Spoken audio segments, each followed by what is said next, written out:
नमस्कार दोस्तों, आप सभी पर माँ का आशीर्वाद और बजरंगबली की कृपा सदैव बनी रहे। 10 महाविद्याओं में सर्वप्रथम और समस्त देवताओं द्वारा पूजनीय भगवती महाकाली नित्या हैं, अजन्मा है, लेकिन विशेष प्रयोजनों को पूर्ण करने के लिए कई रूपों में अवतरित हुई हैं। अनेकों नामों से जानी जाती है। माँ का मूल तत्व एक ही है, परंतु प्रयोजन व स्वरूप भिन्न है।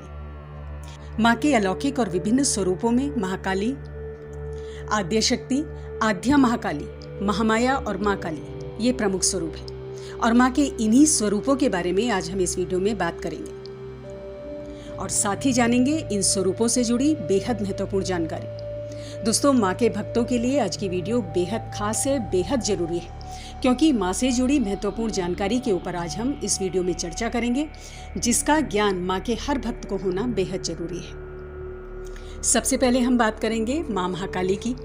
संपूर्ण सृष्टि को अपने में समेट लेने के कारण शिव जी को महाकाल कहा गया है और महाकाल को भी अपने में समेट लेने के कारण माँ का नाम महाकाली है।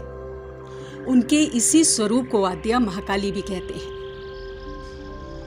उनका यह स्वरूप 10 हाथों और 10 मुख वाला है। कालिका पुराण में उल्लेख है कि आदि सृष्टि में भगवती ने महिषासुर को उग्र चंडी के रूप में मारा और द्वितीय सृष्टि में उग्र चंडी ही महाकाली या महामाया कहलाई। योग निद्रा महामाया जगद्धात्री जगन्मयी भुजय षोडशभिर्युक्तः। महाभागवत के अनुसार महाकाली मुख्य है। उन्हीं के उग्र और सौम्य रूपों को धारण करने वाली 10 महाविद्याएं हैं और इन्हीं महाकाली को 10 हाथों वाली और 1 मुख वाली महाकाली के रूप में भी प्रदर्शित किया जाता है। माँ के ये 10 मुख 10 महाविद्याओं को प्रकट करते हैं। भगवान शिव की शक्तियां ये 10 महाविद्याएं अनंत शक्तियां प्रदान करने वाली हैं। समस्त महाविद्याएं और समस्त शक्तियां इन्हीं महाकाली का विस्तार है और इन्हीं का स्वरूप है। ये वो मूल विद्या हैं जो इस ब्रह्मांड में सब कुछ दे सकने में समर्थ है और केवल यही वो महाविद्या हैं जिनको शांत करने के लिए स्वयं भगवान शिव को इनके पैरों के नीचे आना पड़ा था। इनके बिना किसी भी शक्ति की उत्पत्ति संभव नहीं। जब सारे रास्ते बंद हो जाते हैं तब यही एकमात्र शक्ति है जो सारे रास्ते खोल सकती है। जब सारी महाविद्याओं का किसी कार्य विशेष में प्रभाव कम पड़ जाता है तब उनके साथ महाकाली को संयुक्त करना पड़ता है। इन्हीं से सृष्टि उत्पन्न होती है और इन्हीं में विलीन हो जाती है। महामाया, वैष्णवी, नारसिंगी, वाराही, ब्राह्मी, माहेश्वरी, कौमारी आदि जितनी भी शक्ति हैं ये महाकाली का ही स्वरूप है। अब हम बात करते हैं योग माया की। योग माया महाकाली का ही वो स्वरूप है जिससे इस सृष्टि का पालन होता है। ये विष्णु की परा और अपरा दोनों शक्ति हैं। जिस प्रकार शिव महाकाली की शक्ति के बिना निष्क्रिय हैं, उसी प्रकार विष्णु योगमाया की शक्ति के बिना निष्क्रिय हैं। योगमाया शक्ति महाकाली की वो शक्ति है जो हमारी इच्छाओं को नियंत्रित करती है और सारे बंधनों से मुक्त करती है। इसीलिए इस संसार के बंधनों से मुक्त होने के लिए महाकाली के महामाया स्वरूप का पूजन अवश्य करना चाहिए। और ये महामाया जिस स्वरूप में निकलती हैं उसका श्री दुर्गा सप्तशती में अद्भुत वर्णन है। महामाया माँ काली का वो स्वरूप है जिनकी 10 भुजाएं और 10 पैर हैं। इन्हीं योगमाया का वर्णन मार्कंडेय पुराण और दुर्गा सप्तशती में इस प्रकार किया गया है कि जब ब्रह्मा जी इनकी स्तुति करते हुए कहते हैं, हे योगमाया, आपने ही इस चराचर जगत के हर एक प्राणी को मोहित किया हुआ है। हे देवी, आप विष्णु के हृदय में वास करती हैं। कृपा करके आप विष्णु को उनकी निद्रा से मुक्त करें और मधु कैटभ के वध का माध्यम बने। ब्रह्मा जी की स्तुति के पश्चात योगमाया विष्णु जी के नेत्रों, नासिका और हृदय से निकलती है। अब बात करते हैं माँ काली की। माँ काली निष्क्रिय ब्रह्म का सक्रिय स्वरूप है, अर्थात भगवान शिव की शक्ति ही माँ काली है। साकार होने पर भी निराकार होने के कारण इनका नाम काली है। भगवती काली ही कर्ता, हर्ता और पालन करने वाली है। समस्त शक्तियों का कार्यक्षेत्र सृष्टि उत्पन्न करने से पालन और विभिन्न समस्याओं के निवारण करने तक का है, किंतु भगवती काली ही वो शक्ति है जो पुनः उत्पन्न कर सकती है और कर्मानुसार स्थान दे सकती है। यहाँ तक कि इस भवसागर से पार भी यही शक्ति कर सकती है, अर्थात मोक्ष प्रदान करती है।